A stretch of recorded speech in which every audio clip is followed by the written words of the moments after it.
noches a todas, todos, todas las personas que nos están viendo aquí en otro capítulo de Hablemos de Diversidad a través del canal del Royal American School. Este va siendo el quinto capítulo y hemos avanzado por diferentes temas, hemos hablado de sexualidad integral e inclusiva, hemos hablado de qué es la diversidad, hemos hablado de la ideología de género, hemos abordado diferentes conceptos clave a la hora de abordar estos temas. Y hoy nos encontramos para hablar de la comunidad LGBTI en tiempos de pandemia. Para eso nos acompañan nuestros panelistas de toda la semana, Jorge Ollarse. Hola Jorge, ¿cómo estás? Hola, bien, ¿y usted? Bien, gracias. Y Vladimir Muñoz. Hola Vladi, ¿cómo estás? Hola, aquí, bien dentro de todo, ¿cómo están ustedes? Muchas gracias, bien. Bien. Bueno, como también en el tono de voz que utiliza Vladimir, me gustaría tomarme de eso para comentarles que el capítulo de hoy va a intentar ser un espacio más ameno, un espacio más de reflexión también. Quizás no tanto de conceptos, de poner en discusión ciertos temas, sino más bien que pensemos y comentemos cómo ha sido este tiempo de encierro. Ya van a ser 3 meses y están ocurriendo muchas cosas. Iba a decir allá afuera y en el fondo no, adentro, adentro de los hogares, adentro de las casas nuestras y de todas las personas que nos están viendo, pero también de las personas de la comunidad LGBTI. Así que este programa tiene la intención de ser un poco síntesis, porque quizás vamos a poder ir retomando ciertos conceptos que hemos conversado, pero sobre todo comentar qué es lo que está pasando hoy eh, a la comunidad. Así que primero preguntarles cómo están ustedes, cómo han sido para ustedes estos 3 meses, chicos. Así que en parte, Vlad. Eh, Mira, la verdad es que yo creo que, o sea, primero, como agradezco el espacio como en este programa, que podamos hacer más bien un resumen, porque creo que también es importante parar un poquito para todo el mundo, ¿no? No solamente para quienes nos están viendo o escuchando, sino que también incluso uno mismo que está aquí de panelista hablando mucho sobre conceptos, sobre teoría, sobre reflexión, sobre crítica, como haciendo un análisis bien descarnado de lo que vemos respecto a la diversidad, darse también el espacio y el momento interno de decir que a veces hay que parar, hay que tomar un break. Y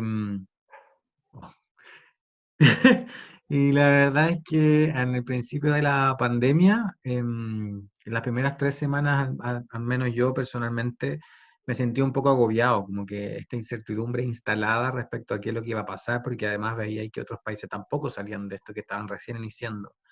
Y aparte de eso, todo lo que internamente ocurría, incluso con tu familia, el de encerrarte, generaba un poco también esta, por así decir, mermar un poco en tu capacidad de, de equilibrio en tu salud mental. Entonces, las primeras 3 semanas fueron súper difíciles. Después uno ya se acostumbra, también es un proceso natural del ser humano en donde pasado 21 días, ¿cierto? Uno se acostumbra a ciertas condiciones eh, y quizás lo que nos pasó es que nos volvimos a meter en el ruedo respecto a lo que estaba ocurriendo en la cuarentena y el llamado a no infoxicarse quizás también hizo efecto respecto a como eliminar un poco y limitar lo que era el ingreso de información tanto internacional como nacional. Pero luego de eso creo yo que vino como otro proceso que era muy de enojo, de rabia, de lo que veíamos, lo que estaba ocurriendo afuera, pero también internamente respecto a las políticas, lo que se estaba haciendo, como un poco también el descontento, la incertidumbre de que no había algo claro. y ya eso también genera, ¿cierto?, como un proceso de agudizar lo que significa eh, la angustia, la desesperanza, la incertidumbre, y finalmente ya culmina nuevamente, creo yo, en ese proceso que vivimos en las primeras 3 semanas y en el que yo particularmente me encuentro, de desgaste. O sea, yo creo que estoy en un proceso de volver a analizar lo que está ocurriendo, como de ver cuáles son las opciones, de cuál es el contexto en el que estoy viviendo, en el que otra persona, cuál es el contexto que otra persona está viviendo, entender también, y ya se ha explicado, que hay mucha gente que quizás va a pasar de nuevo a la línea de la pobreza, gente que le costó un mundo poder estar en la situación en la que está y que en ciertas semanas se borra completamente y va a volver a una situación que es la que no pensaba, y ahí son familias completas. La comunidad LGBT también es una comunidad bastante vulnerable y también se ha visto en el último tiempo. Después del estallido social y con el coronavirus, la comunidad LGBT ha sido una comunidad que ha estado expuesta a la vulneración por parte del Estado, por parte de la sociedad, y eso significa que tengamos niños, niñas y adolescentes en situación precaria en su salud mental dentro de sus hogares, encerrados con sus agresores o con adultos o adultas responsables, que en vez de generar protección, amor, cariño, cuidado, lo que hacen finalmente es guiarse por el prejuicio, ¿cierto? Y anular los procesos identitarios de expresión o orientación de cada persona. Y eso obviamente genera un desmedro tremendo en lo que es la capacidad de empatía, de amor, de respeto, de entendimiento, y lo vemos hoy día en muchas organizaciones que estamos recibiendo muchos niños, niñas y adolescentes con problemas en sus hogares. Así que creo yo que para mí personalmente es un momento muy difícil, eh, sobre todo para la comunidad. Muy sentida tu reflexión, Vladi, y me gustaría también escuchar a Jorge. ¿Cuál es, cuál es su sensación después ya de estas, no sé, 12 semanas? Es complejo igual el escenario en general, porque de un comienzo yo creo que pensábamos que esto iba a terminar. De hecho, muchas personas y todos hacíamos nuestras especulaciones, todos decíamos íbamos a terminar en junio, julio, agosto, haciendo como un poco de pronóstico a lo que no conocíamos tampoco y no sabíamos que venía. Creo que la situación actual es muy compleja. Yo creo que a todas las personas las tiene mal, yo creo, en distintas situaciones, tanto ya sea laboral o no laboral por las personas que no tienen trabajo, y estresadas en realidad. Y ahí es como la salud mental es súper importante y yo creo que nos ha afectado a todos de distintas formas. Las distintas realidades que tiene la gente en la sociedad hacen que por temas de espacio, por temas de hacinamiento, por temas de un montón de factores, podamos tener muchos inconvenientes, sobre todo económicos, y finalmente de tranquilidad. Entonces, de hecho, yo no me siento tan bien el último tiempo por lo mismo, o sea, y es algo que va cambiando y va mutando mediante van pasando las semanas, y también hay un cierto sentir de parte de la ciudadanía que uno mira de pronto cómo se ve el entorno y ve que no está todo tan bien, y eso también le afecta como a la interna, como a cómo nos sentimos y cómo llevamos esto finalmente. Y en realidad eso, o sea, debo decir que estoy harto, bien cansado, han sido semanas igual súper intensas. Yo creo que parte de generar este espacio ha sido salir un poco de la rutina y la monotonía que nos lleva a estar en cuarentena y estar todos los días encerrados, pero al pasar los tiempos también es necesario detenerse un poco, hacer una retro y plantearse un montón de cosas. Hemos avanzado sí harto, me ha gustado mucho estar en el programa, creo que ha sido como muy gratificante en todo sentido, pero es necesario también darnos la instancia, ver hasta dónde hemos llegado y sacar lo mejor y seguir dándole. Por eso es súper importante también que las casas, la gente que nos ve, las comunidades escolares, que entiendan que todos estamos en una como generar también la empatía, que de pronto ven a toda la gente haciendo videollamadas, comunicándose con todo, y en realidad no todo es color de rosa y estamos evidentemente en una situación compleja para la comunidad y para todos en realidad. La verdad es que este es el llamado que nos interesa hacer hoy, bueno, como programa. relevar justamente la situación que está quejando a todas las personas y que, bueno, como la temática del programa es diversidad, también nos toma abordar esa perspectiva con mayor énfasis. Y porque también nos es cercana. Entonces, en ese sentido, me gustaría como que retomáramos una conversación que tuvimos el primer capítulo y que es sobre por qué es importante la construcción de espacios seguros para la comunidad LGBTI y por qué ahora en medio de la pandemia cobra aún más importancia el contar con estos espacios. Yo no lo mencioné además al principio, pero lo comento una vez más, como cada capítulo, que Jorge tiene una organización que se llama Libérate y Vladimir tiene una fundación que se llama Todos Somos Diversos, y ambas organizaciones están trabajando en la construcción de espacios seguros e inclusivos para las personas. Entonces, ¿cómo nos hacemos cargo de estas necesidades? ¿Por qué existen? Y bueno, ¿cómo hoy podemos afrontar esas necesidades urgentes que la cuarentena nos está poniendo sobre la mesa? ¿Tomo yo la palabra, Jorge?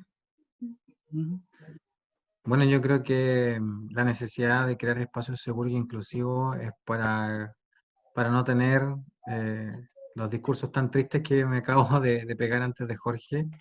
Lamento mucho quizás el tono, un poquito angustiado en este momento, la verdad, así que un poquito sensible, pero efectivamente la creación de esos espacios seguros e inclusivos es para que no tengamos este tipo de discursos, como este llamado un poco a la reflexión y a la crítica también y a la urgencia respecto de casos de niños y niñas, adolescentes que están en una situación crítica en su salud mental. Eso es lo primero. Por lo tanto, el que en la casa o en el establecimiento educacional o donde sea yo pueda elegir, ¿cierto? Construir, co-construir un espacio seguro e inclusivo, el norte y el objetivo es principalmente la salud mental de los integrantes de ese espacio.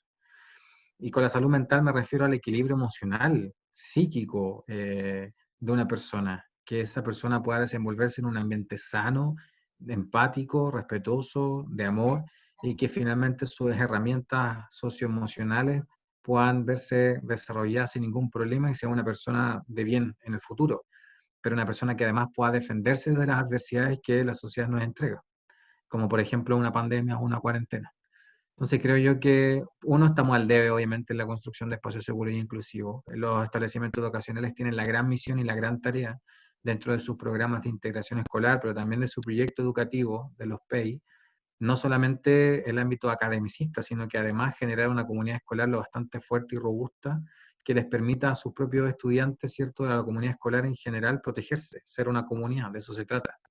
Y en el hogar, más que nada, que los adultos responsables entiendan que antes de todo prejuicio o antes de toda no habilidad o habilidad que hayan adquirido como padres o madres o abuelos, abuelas o tíos quienes vivan y compongan ese hogar, que tengan que entender que finalmente el proceso, si yo decido llevar adelante un espacio seguro, tiene que venir también al tiempo de que mi hijo, mi hija o mi primo, mi tío, la persona menor de edad finalmente lleve. O sea, yo tengo que ir al ritmo de ese proceso. Y eso significa dejar el adultocentrismo y el egocentrismo de lado. Entender que yo como adulto efectivamente tengo un rol, soy el papá, soy la mamá, soy el tío, la tía, la abuela, quien sea, pero en el proceso el más importante obviamente va a ser cuidar a ese niño o esa niña. Y ese es un niño o niña es un sujeto de derecho, de dignidad, de autonomía progresiva.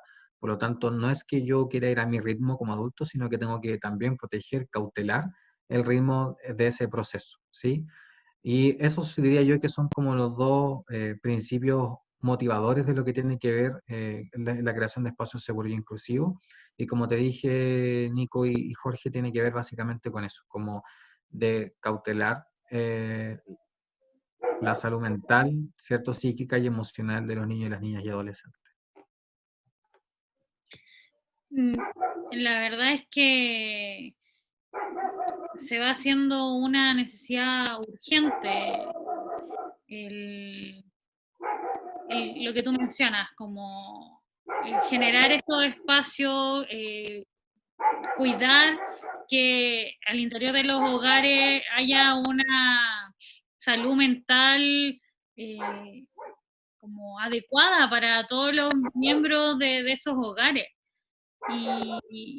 Y nos enfrentamos también ante una multiplicidad de situaciones y de experiencias y de desafíos, porque, bueno, en el primero o segundo capítulo también Jorge nos conversaba de cómo la diversidad se expresa, no sé, tanto en sexo biológico, en expresión de género, en identidad de género y en orientación sexual, y cada uno también de estas combinaciones hace individuos únicos y también esos en sus contextos familiares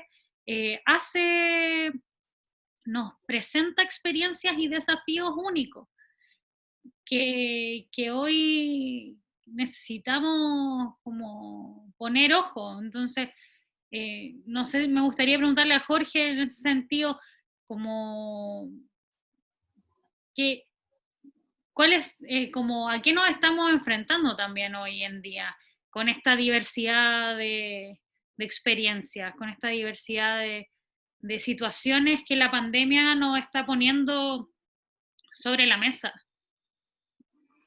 Yo creo que aquí hay como dos cosas súper importantes, y una es el rol finalmente como en el que el Estado finalmente tiene que dar hacia la salud mental, que nunca ha estado, porque nunca las personas han sido el centro de la sociedad, nunca se ha mirado desde ese eje, finalmente por razones económicas, etcétera. Lo que menos prima en la sociedad es preocuparnos de nosotros, de nuestra salud física, corporal, mental, y eso es grave porque en estos momentos de crisis, de pandemia o en general, cuando tenemos que estar encerrados y cuando nunca se nos ha educado en ese sentido, mucha gente no sabe qué hacer. Entonces, con referente como al hecho de la comunidad, que muchas veces en las mismas casas tenemos que entender que hay muchas niñas, niñas y niñas que viven reprimidos también dentro de sus propios entornos familiares. Entonces, si eso le agregamos como la detonante de que tenemos que estar 3 meses, 4 meses dentro de nuestros hogares, de pronto con familias que no reconocen nuestra expresión de género, que de pronto les puede parecer como malo, por decir así, y que más aún tenemos que estar lidiando con este tipo de estrés constante, puede generar alguna situación de violencia o maltrato intrafamiliar que finalmente pueda ser agravante. O sea, y la gente finalmente, y ahí es como el lazo del rol del Estado, que finalmente tienen que hacerse cargo organizaciones sin fin de lucro o fundaciones que tienen que poner como ahí el escalón, como el tapete en como viendo este déficit, este vacío finalmente que debería haberlo. Y otra parte, por otro lado, también el desafío de avanzar en algo que habíamos conversado creo 2 capítulos anteriores, que es sobre el acoso y el bullying, ¿cierto? El ciberacoso. Han aumentado las plataformas digitales, la digitalización está mucho más avanzada, eh, el teletrabajo, etcétera. Entonces la virtualización ya es como, de hecho, esta pandemia hizo que se acelerara un poco ese proceso, porque si bien estaba anteriormente, no se tenían reuniones, no se tenían juntas de amigos. Ahora, ¿cuántas reuniones a la semana cada uno de nosotros tiene? Yo he tenido como, todos los días estoy lleno de reuniones. Entonces es distinta la forma en la cual nos expresamos y nos comunicamos, y eso también puede afectar de cierta forma el sentir de la persona, mental, emocionalmente. Entonces, como este paradigma o este cambio tan brusco en la forma en la cual nos relacionamos, también puede afectar y puede ser objeto de burla, de amenazas, de acoso, y yo lo he visto, es cosa que uno ve como se mete a redes sociales y ha aumentado mucho este tipo de casos. Entonces, como son grandes desafíos que enfrenta la sociedad, y aquí como poner el agravante en como la necesidad del Estado, que tienen que se tienen que ampliar las coberturas y tiene que haber, tenemos que preocuparnos en realidad más de nuestra salud mental, que nunca ha sido como prioridad hablar de eso, siempre ha primado un poco más lo económico, pero en realidad tenemos que pensar en políticas públicas que pongan en el centro de la sociedad a nosotros como personas. Sí, y tomándome también de tus palabras, poner sobre la discusión.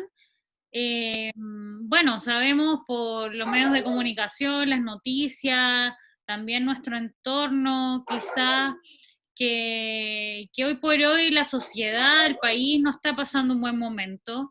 Están ocurriendo protestas en diferentes lugares, hay ollas comunes en otros, se está sufriendo hambre, se viene una ola de frío, o ya la estamos viviendo, quizás va a llover, entonces se van juntando diferentes factores y, y la verdad es que económicamente el mundo no está bien hace años, entonces nos estamos enfrentando a una situación a la base materialmente con dificultades, en que con situaciones de vida precarias, con situaciones de vida complejas, y eso ya es un tema a ocuparse.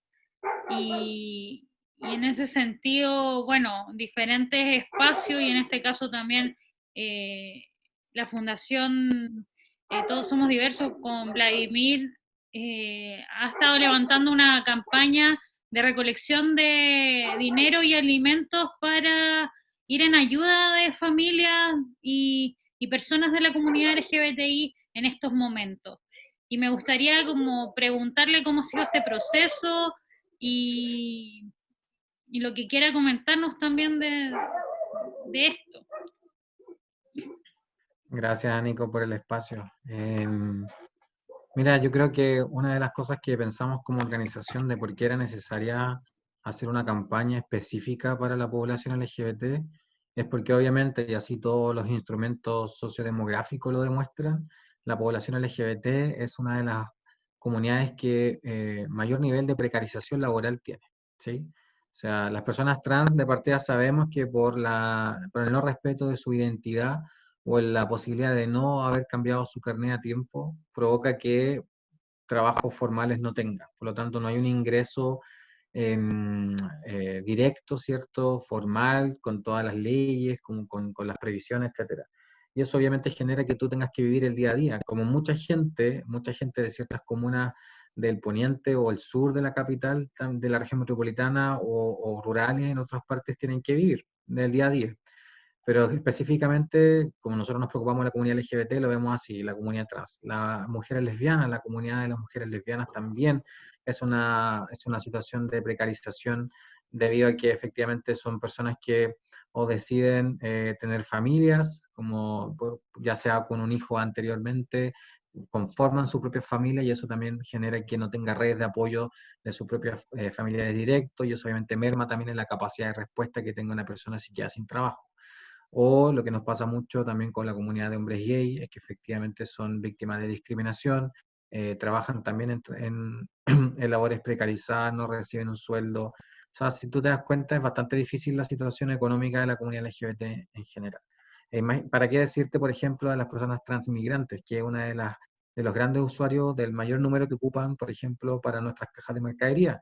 Las personas transmigrantes que no tienen su documentación regularizada en Chile, por lo tanto no son objeto de ayuda social por parte del municipio, por parte del Estado, y además de eso quedan a la deriva en CITES, donde ya sabemos por los distintos informes que también son fuente de propagación importante del coronavirus, eh, y hemos atendido también familias LGBT donde parte de un familiar, en este caso papá o mamá o hermano, ha fallecido por el coronavirus. Entonces, la campaña se enfocó para poder entregar ayuda en donde el Estado no llega, como decía Jorge, como en esta, no la, finalmente hemos tenido un sistema que le ha fallado a la comunidad en general durante muchos años y no se ha hecho cargo de una institucionalidad que permita efectivamente hacer un catastro de la comunidad LGBT bien hecho, documentado y que nos permita, por ejemplo, en tiempos de crisis poder llegar. Y eso es penoso, lamentable, porque finalmente las organizaciones, la sociedad civil, somos las que tenemos que hacernos cargo, precarizadas también, sin un ingreso gigante, o sea, los recursos, ustedes saben, son muy limitados de una ONG y tenemos que vernos la obligación entonces de articular para poder llegar con ayuda. Y ojalá la ayuda fuera también tremenda, pero estamos todos pasando una situación mala, donde tenemos que cuidarnos también los pocos pesos que a veces nos quedan, por lo tanto no es que tan bien digamos como, wow, nos juntamos millones, tampoco es caridad, finalmente también queremos entregarle dignidad a la persona.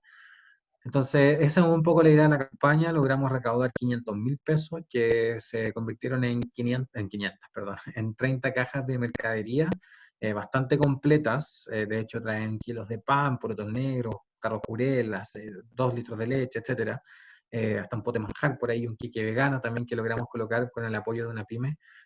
Y, y bueno, la Nicole me acompañó y finalmente esto hacerlo entre amigos también, como el transporte también es autogestionado, todo. Entonces eso nos permitió también ser un poco más, entregarle un poco más de dignidad y calor a la campaña. Y ahora estamos en un proceso que luego de la caja de mercadería, bueno, ¿qué hacemos? O sea, entregamos alimento, pero la caja no trae esperanza. La caja no trae contención emocional, no trae palabras bonitas. Entonces, estamos en una segunda etapa de este proyecto y que es entregar apoyo y contención y guía a personas que necesiten poder desahogarse, hablar o comentar alguna situación delicada que les ocurra, y hay profesionales de la salud mental y de las ciencias sociales atendiendo casos a través del Instagram. Por lo tanto, esta es la segunda parte, y la tercera ya, que tiene que ver con atención clínica de casos, contención en crisis o intervención de reparación, que es la otra parte que vamos a ver ahora.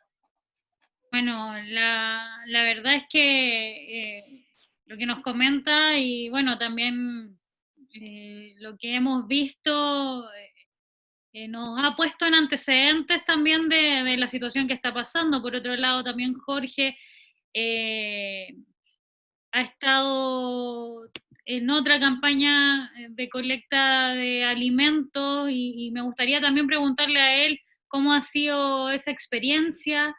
eh, y qué es lo que también puede como, reflexionar al respecto. Es que es compleja la situación porque de pronto uno no ve, uno asume que mientras uno esté bien, toda la gente en nuestro entorno está bien. ¿Sí? Y ahí como también viendo la campaña de Vladimir, que se motivó también por sacar las cajas de mercadería, entramos también en la discusión de cuál es la situación externa.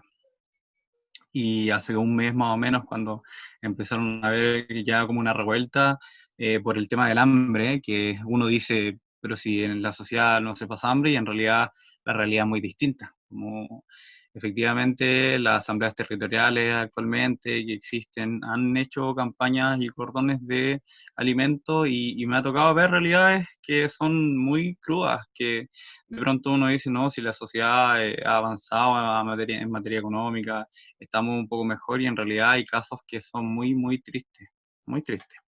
Entonces, sobre todo en situación, personas en situación de campamento, entonces, y sobre todo la comunidad migrante, que decía Vladimir, que no tiene una protección por el Estado, no está protegida por el Estado. Y también englobando el tema de la vivienda, de la nacionalidad, y todas cosas que han estado en la tapeta en el tema de la Constitución también, que se ha hablado mucho de cuál es el rol finalmente que deberían tener las personas que están en esa situación en, en, en Chile. Entonces, como, nada, es complejo y falta mucho por hacer, pero también el ver todas las ganas, el ver, por ejemplo, a Vladimir como con su motivación, el levantar campañas, como que también motiva de cierta forma a intentar fomentar este tipo de actividades, porque de pronto el estar tanto rato encerrado nos aleja un poco de la realidad, nos ha alejado mucho de poder ver más allá de nuestras cuatro paredes. Y eso es sumamente grave porque anulamos un poco la realidad, y la realidad de muchas personas que lo están pasando muy, muy mal, ya sea por frío, por situación económica, por trabajo, por no tener, no contar con un espacio seguro, por violencia intrafamiliar, por acoso, por etcétera, un montón de situaciones. Entonces, como solidarizar, eso es como como lo importante, como intentar apoyar, porque de pronto el mismo apoyo que ofrece el Estado no basta, no es suficiente. Sobre todo la vida en Chile es muy cara y de pronto que los bonos, cualquier ayuda económica o alimentos se queda corta cuando ya han tenido que mantener una pandemia por 3 meses. Y eso son 3 meses y todavía no sabemos cuántos meses más quedan, entonces como nada, finalmente la misma gente es la que se tiene que preocupar de sus propias comunidades y intentar como sobrellevar esto de la mejor forma posible. La verdad es que sí, o sea, no hay que agregar mucho más como a la conversación que hemos venido sosteniendo. Ha sido un tiempo difícil y como Jorge acaba de decir, han sido las mismas personas, los mismos colectivos, los mismos grupos, amigos, amigas, compañeros, familia la que se está prestando apoyo en estos momentos. Y también enfatizando lo que decía Vladimir, la comunidad LGBTI se caracteriza por ser una comunidad que ha sufrido precarización laboral, profesional, discriminación, y por lo tanto, si la gran mayoría de las personas hoy están sufriendo con la realidad que nos ha tocado enfrentar, esta comunidad lo está pasando quizás aún más mal. Entonces, no perder de vista esta situación y tampoco, y en ese sentido me gustaría como comentar que tampoco perder de vista, y Vladimir lo mencionó en algún momento, de lo que dijo al principio, me parece, que hoy por hoy, debido a la pandemia, muchos procesos también que la comunidad LGBTI está viviendo se han detenido. Y entre esos procesos estamos hablando, por ejemplo, de la ley de identidad de género, que tiene hoy por hoy a personas utilizando su cédula de identidad sin su nombre social, sin su género, y que ante controles, por ejemplo, policiales en medio de la cuarentena, en el tránsito a sus trabajos o por diferentes razones, se han tenido que enfrentar al desconocimiento, a la ignorancia, vaya a saber uno, pero a la dificultad, sobre todo de no poder transitar libremente con sus permisos, porque su expresión de género, su identidad, no se condice con lo que la cédula de identidad muestra. Entonces, la invitación de este programa es a reflexionar sobre lo que nos está pasando, a tratar de hacernos parte, a prestar ayuda si podemos, y a cuidarnos, autocuidarnos, y a proteger también la escasa a veces salud mental que nos queda, o buscar formas también de contenernos, de cuidarnos.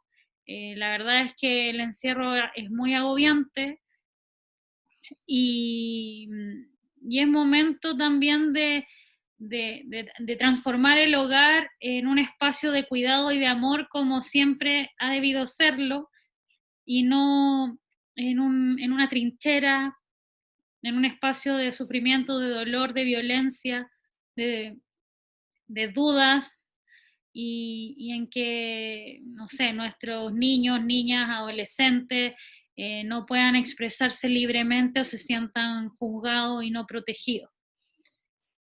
Eh, la verdad es que me gustaría preguntarle a Jorge o a Vladimir si quisieran agregar algo más. No, más que nada como invitar a problematizar, a salir un poco de mirar dentro de las cuatro paredes. Todos la estamos pasando mal. Yo creo que es una situación que a todos nos ha atacado pero vamos a salir de esta, si al final va a pasar. El tema es que es cuándo y en cuánto tiempo. Entonces, para eso, nada, como todo el apoyo a las personas en sus casas, a seguir resistiendo un poco más y a seguir como fomentando en realidad como la tranquilidad en su entorno, en sus hogares, que de pronto uno no dice que está mal. Siempre tendemos a decir por una razón obvia que estamos bien, pero muy pocas veces efectivamente y sobre todo en este último tiempo estamos bien. Entonces, Y yo por último decir como, este es el momento, este es el momento de que si tú quieres tomar alguna herramienta para poder apoyar o activar y generar algún cambio, creo importante que hoy día te acompañen distintas organizaciones o instrumentos que te permitan apoyar a otro en la contención, en la guía, y eso nos va a fortalecer como comunidad y finalmente, como dijo Jorge, nos va a permitir salir de esta mucho más robustecido que antes. No veamos esto como, yo sé que salió triste, pero finalmente la pandemia y esto también es una oportunidad tremenda para poder dejar un mundo mucho mejor del como lo encontramos, Super Scout, pero además de eso, de poder hacer algo con nuestras propias vidas y con el vecino o la vecina. Bueno, con esas palabras y agradeciendo nuevamente que nos estén viendo, nos vemos la otra semana en otro capítulo de Hablemos de Diversidad con Jorge, con Vladimir, con la Fundación Todos Somos Diversos y Libérate. Muchas gracias y nos estamos viendo. Chao. Chao. chao.